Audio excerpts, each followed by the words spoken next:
This is Shekhar here. I'm so grateful to the IRF that we get this opportunity to ask you some questions. And for the first time, I've seen you, and I'm glad that I can ask you a simple question. I am a businessman, and one of my only hobby is studying religions. So one of them, obviously, being the Quran. So my question is fairly simple. I really liked what you spoke about Aisha. That was a very wonderful thing that you said. So my question is fairly simple. I'll make it very small. But I really hope that I have the opportunity to cross-question you after you answer me on your answer. Thank you. So we see in Muslim, book number 4, number 2127, wherein it says, a part of it that is, he stuck me, Aisha, on the chest, which caused me pain. Further down, if you look at Mishkat al-Masabi, volume 2, page number 690, repeated again in Muslim, book number 9, number 3506, a part of it, I'll just get to the point, wherein Umar is trying to say to the Prophet, or rather trying to make him laugh. He says, Messenger of God, I wish you had seen the daughter of Khadija, where she asked me for extra money, and I got up and slapped her on the neck. God's messenger laughed and said, they are around me, as you see, asking for extra money. Abu Bakr then got up, went to Aisha and slapped her on the neck, and Umar did the same to Hafsa. Now we see something of a pattern coming in. Then if we just jump to Quran chapter 4, verse 34, and those wives you fear may be rebellious, admonish, banish them to their couches and beat them. Now, as I understand from your talk, that there is equal punishment for both man and woman. I'm not contending whether they should be beaten or not. My point is, what is the right of the woman if the man is wrong?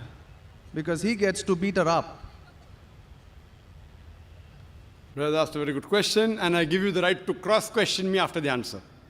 It is granted. The brother quoted Hadith of Sahih Muslim and Mishkat al-Masabi. Do you know the relationship between Hafsa and Hazrat Umar? Well, I've not really got to the point that much. I'm still studying. Do you know the relationship of Aisha and Abu Bakr? May Allah be pleased with them both. Her father, if I'm not mistaken. That's right. I'm asking you a question. Are you married? Yes. Yes. Do you have a daughter? 2 of them. 2 of them, fine. I get to go to heaven. Sorry? I get to go to heaven. No. If you bring them up correctly, I remember with love and compassion, then you'll go to heaven, otherwise not. But, just kidding. But that is only righteous deed. Without iman, you can't enter Jannah. So for you to go to heaven, besides upbringing your 2 daughters correctly, you have to follow the laws of the Quran and the Sahih Hadith and be a believer. I understand. That we'll discuss after answer to you. I understand. After answer, inshallah. I'm asking a simple question. Suppose your daughter, if she wants to jump from a 10-story building, what will you do? I'll stop her. If she's adamant, what will you do? Point, yeah. You get the point, very good.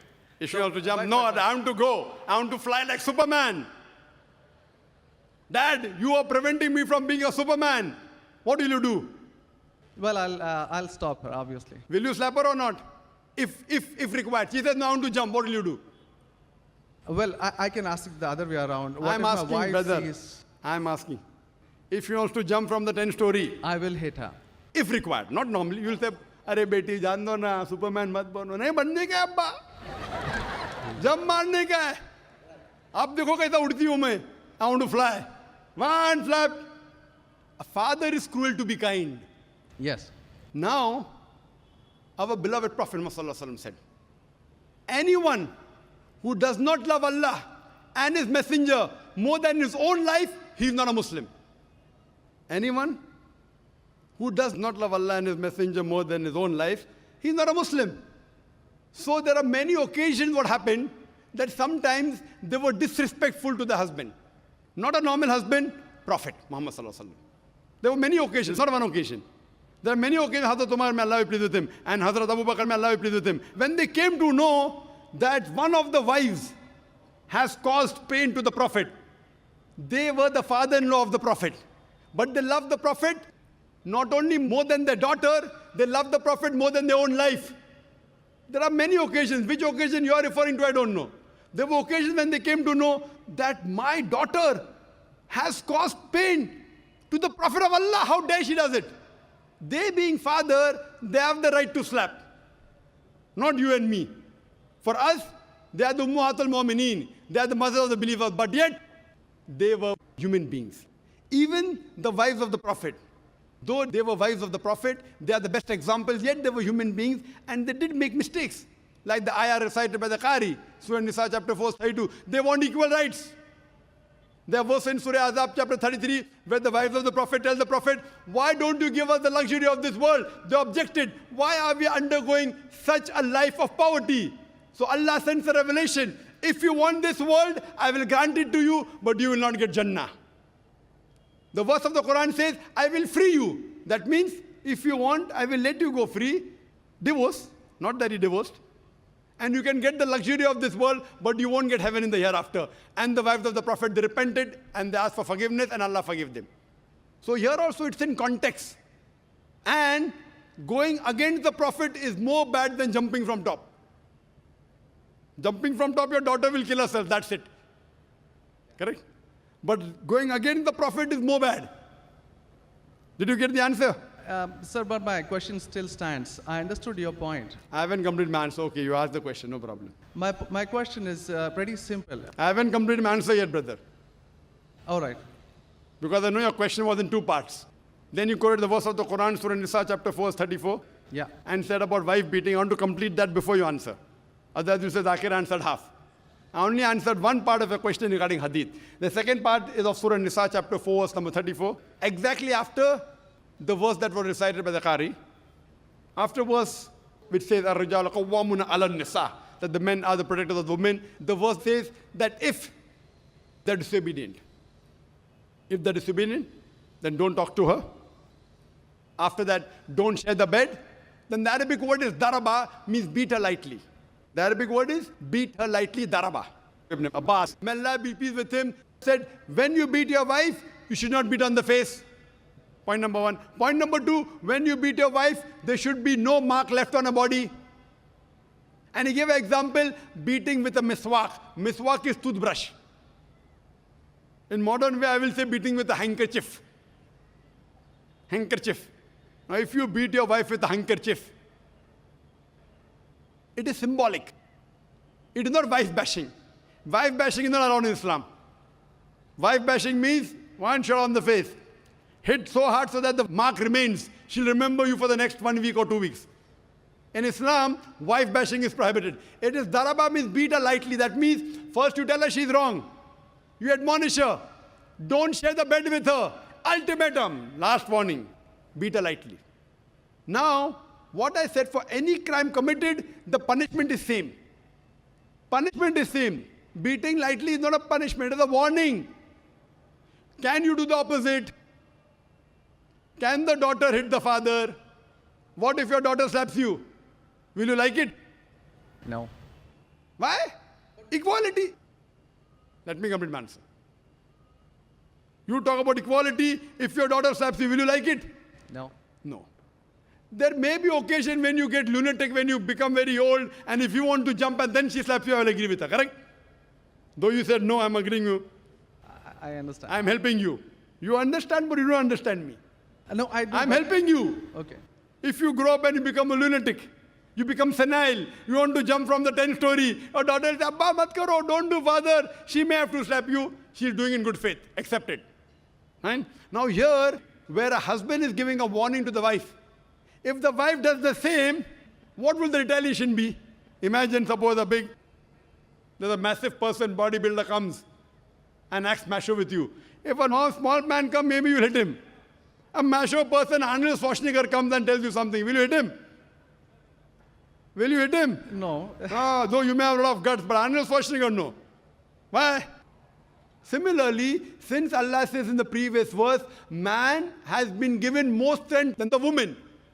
So a physical warning, a symbolic warning, a man can give to a woman can't give to a man. A woman can't. There are other things. There are other things she can do. Such as? Such as, for example, if she has to cook food in the house, It's the duty of the husband to get market. She can refuse to cook. If you don't get market, I will not cook. She can object. Very well. She can object saying, I will not cook. It's an objection on her part. If, for example, he is not offering salah is important, she can object nicely, with love and affection. My dear husband, please offer salah. Then she may get a little bit angry also, no problem. Getting angry with husband is not allowed, unless it's for the sake of Allah and His Rasul. But not physical. She can't get physical. If she gets physical, there will be retaliation. It will never work. Imagine your wife slapping you. Will you leave her? Fine, you may say, Jando. So, what do you realize? This is a symbolic beating. What the Western media has done, they portray as though it is wife bashing. Where is wife bashing? You know the Hadith also. So, because of that, Islam is the best way of life.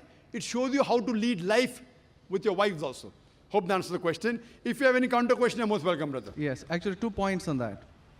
Primarily, the first thing that you said is a daraba, which means basically tapping. And as I understand from the Hands Word Dictionary, it comes from the word idrib. And now, if you look at it, the Arabic word is used in 2 ways. One, to strike up a poem, the word idrib, from which the word darwa is taken out. The first is to strike up a poem, and the second, which is used 12 times in the Quran, is a physical action of striking. Strike off? Strike up a poem, or strike second, up a poem.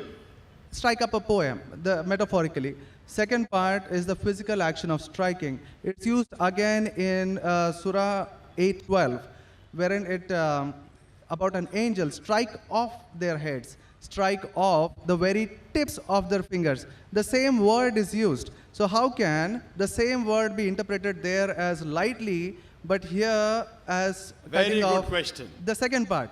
Very good question.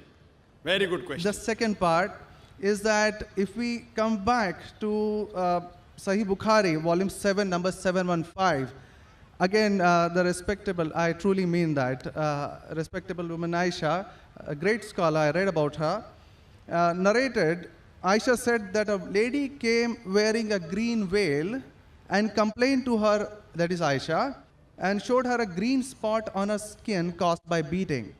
It was the habit at that time for women to support each other, means when they get beaten up, so you support each other. So when Allah's messenger came, Aisha said, I have not seen any woman suffering as much as a believing woman. Look, her skin is greener than her clothes. That was my second part. As for second part, I'll answer first, and first part, I'll answer second. No problem. She's complaining to the Prophet that somebody has done injustice to her. It doesn't end saying the Prophet agreed with it. If someone has done injustice, if we read ahead in some other hadith, the Prophet may have done justice to her. It doesn't say that someone beat her and the Prophet agreed with it. Correct? She is just reporting that maybe there is injustice done to a woman. That's it. The moment she's complaining means she's disagreeing with it. She didn't say, Prophet, I heard a very good thing I saw, that the woman was beaten up. The moment she's complaining means the wife, Hazrat Aisha, may Allah be pleased with her, disapproved of it. So the lesson we get from this is, no one should beat the woman such a way that she becomes green. But sir, see, the exact statement she makes is that I have not seen any woman, that's Aisha herself, it's not my interpretation, I have not seen any woman suffering as much as the believing woman. So we see at the time of Muhammad that women were really in very, very bad shape, even though... You know there are hadith is saying, I have not seen a person, a believing person like Hazrat Bilal suffering. What was he suffering from? His master tortured him and said, don't say there's one God and I will leave you. Hazrat Bilal, may Allah be pleased with him, on that death stone, he's agreed to die. He will say, I will not denounce Allah. I will keep on saying, La ilaha illallah Muhammad Rasulullah. There's no God but Allah and Prophet Muhammad is a messenger. He's taking the pain. That means if I say Hazrat Bilal is a believer who is being tortured, that does not mean that what act that being done on Hazrat Bilal, may Allah be pleased with him, is right. It is wrong. but he's a believer who's taking the pain. In this context, we have to see the context and go to the Shara. You have to see Fath al-Bari, and what was the woman? Was she? What was she? Who tortured her? Was it the master? Was she a slave woman? You have to go to the Shara.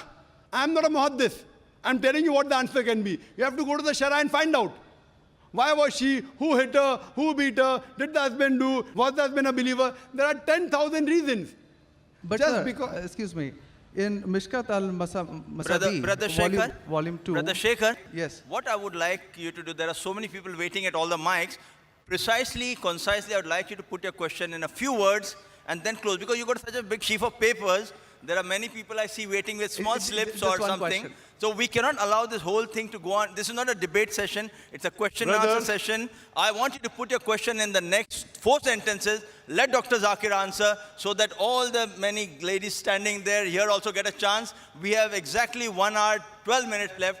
We have I'm very occupied sorry 20 about minutes already. Brother, initially you asked 2 questions answered. You said, I want a counter. What counter you gave? In the counter, you're asking 1 more question. I don't mind answering your 100 questions, but in this rule, 1 question at a time, go behind the queue, no problem. You asked 2 questions, give the answer. You said, I want a counter question. With the counter question, you're asking 1 more question. So, I'm very kind, I don't mind. I would love. After finishing, you can come in the cabin. And inshallah, I will answer all your questions. I want to ask you, after I answer your question, what will you do? Will you believe in the religion Hazrat Aisha believed? Yes or no? I yet have to answer your counter question. Well, it's not just this one point. There are many, many more. I'll answer inshallah all. How many are there? 10, 20, 50, 100? How many? Well, we can sit on that. How many approximately? Well, there are many more. I've not How really many? counted them. 10, 20, 100, 1,000, 10,000? How many do you have now in your mind? Well, I do have. How many? 10, 20, 30? How many? Yeah, probably quite a few. Maybe, Quite a few is how much? 5 or 10? Approximately. I don't know, maybe 100 questions. 100 questions you have? Brother, after this session is over, we sit together. Okay? Write down all the 100 questions. Inshallah. Inshallah. I will try and answer everyone. Okay? I request you, we'll spend the full night together. I don't mind, because you're a seeker of truth. And I'm also a seeker of truth, and my job is to try and clarify the truth. Not that I'm a scholar. I will try and answer all the 100 questions. But I doubt whether you'll be able to write 100 questions. I doubt. Coming to your main counter question, brother. That will be basic counter question. Counter question of yours is that daraba has got 2 meanings. One is strike off the head. You ask me then, how do you come to know which is correct? Correct? Exactly. In the counter question, don't ask 1 more question. That means you're breaking the rule. Sir, I'm just refuting what you said. Not refuting. See, you asked a counter question. Counter question was of daraba, has got meaning of striking. That is the counter question. In that counter question, you asked 1 more question. You can't ask 1 more question in a counter question. You can ask 1 counter question, but that was a fresh question that you asked. Now coming to your question of daraba. You said striking, I agree with you. How do you come to know one time it is lightly beating, one time it is striking of the head? You know the verse in the Quran is there, in Surah Maryam, chapter 19, verse number 47. Mary, may Allah be pleased with her, she says, when Archangel Gabriel says that you shall have a son. So she says, how shall I have a son when no man has touched me? How shall I have a son when no man has touched me? Now if you go to the Lugha, your hands wear dictionary, all lanes, I believe you read many dictionaries, all this you get on internet. It's not difficult. You go on the internet and type, you'll get 100 questions against Islam. Not 100, you get 1,000. Very easy. Not that a person has done research. If you had done research, you'd have come to know who was whose father and who was whose husband and mother, everything. But you go on the internet, you get this very easy. Now, the Arabic word masa has got 2 meanings. Physical touch, it means sexual touch. So when Mary, may Allah be pleased with her, she says, how shall I have a son when no man has touched me? It is understood. It is not physical touch, it is sexual touch. Correct? Yes. Similarly, there are several verses in the Quran. Now, when there are 2, 3 meanings, even both can be correct or one can be correct. To have more details, you go to the Hadith. Hadith is the commentary of the verse of the Quran. Correct? Maybe the same word has got 2 meanings. In that verse, it means meaning number 1. In the second verse, in meaning number 2. Hadith is the commentary. So when we go to the Hadith of this Surah Nisa, chapter 4, verse 34, talking about Daraba, there the Prophet said, do not beat on the face. Do not leave a mark. Beat like a toothbrush. I gave the answer, but you were so much concentrating on the notes you have that you forgot my answer. If you have heard my answer, that if there are 2-3 meanings, all meanings may not be right. Maybe one is right, maybe 2 are right, maybe all 3 are right. Therefore, you have to go back to the Prophet. The Quran says, Atiullah, Atiur Rasul. Obey Allah and obey the Messenger. So when there are 2-3 meanings, you have to go to the Hadith and find out what did the Prophet mean by that word. So there when it says strikes off that, it means strikes off. Here it means strike lightly. So therefore, if you know the supplement to the commentary of the Quran, it's the Hadith. Without the authentic Hadith, you cannot understand Islam. So a Prophet said, it means beat lightly, like beating with a toothbrush, don't beat on the face, don't leave a mark on the body. So these are the guidance given by Rasul. Therefore, it is obligatory that besides the Quran, you have to follow the authentic Hadith. Hope that answers the question, and inshallah, I'll wait for you after 10 o'clock in the speaker's lounge, inshallah. Yes, Brother Shekhar? Thank you. And since you have 2 daughters, you said you have 2 daughters and you want, sorry? And 1 son. The son, there's no hadith saying the son will take you to Jannah here. Yeah. If he becomes the pious son, and if he prays for you, inshallah, even he will be a path to Jannah. What I want to see to it that besides good deeds, you even have faith. Faith is one of the important criteria to go to Jannah. And since you have an urge to go to Jannah, to paradise, inshallah, I pray to Allah subhanahu wa ta'ala, may He make me the zarya, the pathway to take you to Jannah, inshallah.